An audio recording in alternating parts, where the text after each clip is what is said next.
వరంగల్ జిల్లా ఎల్కతుర్తిలో జరగనున్న రజతోత్సవ సభను బీఆర్ఎస్ ప్రతిష్టాత్మకంగా తీసుకుంది. ఈ బహిరంగ సభ కోసం ఏకంగా 100 కోట్ల రూపాయలను ఖర్చు చేస్తున్నట్టు సమాచారం.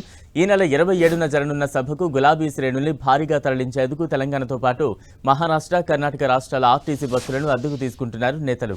సుమారు 10 లక్షల జన సమీకరణ టార్గెట్గా పెట్టుకున్న బీఆర్ఎస్ సభ సక్సెస్ కోసం భారీ ఏర్పాట్లు చేస్తోంది.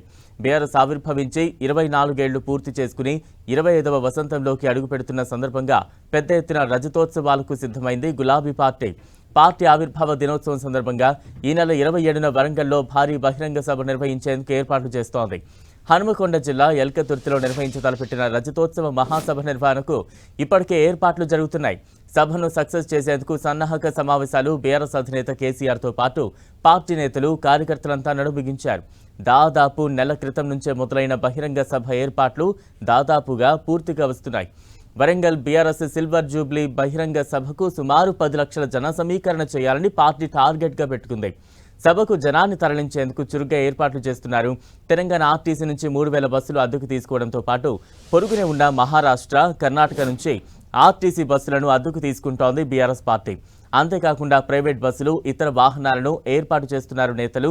జన సమీకరణకు సంబంధించి రవాణా, ఇతర ఖర్చుల కోసం నియోజకవర్గానికి 25 లక్షల రూపాయల చొప్పున అన్ని నియోజకవర్గాలకు కలిపి మొత్తం 30 కోట్ల రూపాయల చెక్కులను పార్టీ నేతలకు పంపిణీ చేసింది పార్టీ హైకమాండ్. ఇక ఎల్కతుర్తిలో బహిరంగ సభ కోసం మొత్తం 1250 ఎకరాలను రైతుల దగ్గర లీజుకు తీసుకుంది పార్టీ. ఈ 1250 ఎకరాల్లో చదువులు చేయడం, బ్యారిగేడ్లు వేయడం, రోడ్లు వేయడం, స్టేజ్ కోసం ప్రత్యేక ఏర్పాట్లు చేస్తోంది. కేవలం స్టేజ్ ఏర్పాటుకే మరో 20 నుంచి 25 కోట్లు ఖర్చయ్యే అవకాశం ఉంది. వీటితో పాటు రాష్ట్ర వ్యాప్తంగా 500 మంది ఆర్టిస్టులతో వాల్ రైటింగ్ నిర్వహిస్తోంది బీఆర్ఎస్ పార్టీ. ఇవాల్టి నుంచి వారం రోజుల పాటు రాష్ట్ర వ్యాప్తంగా గులాబీ జెండాలు, ఫ్లెక్సీలు, హోర్డింగ్లు పెట్టించేలా ప్లాన్ చేశారు. ఇక బహిరంగ సభ గురించి వివిధ మాధ్యమాల ద్వారా విస్తృతంగా ప్రచారం చేసేందుకు మరో 20 నుంచి 25 కోట్లు ఖర్చు చేస్తున్నట్లు చర్చ జరుగుతోంది.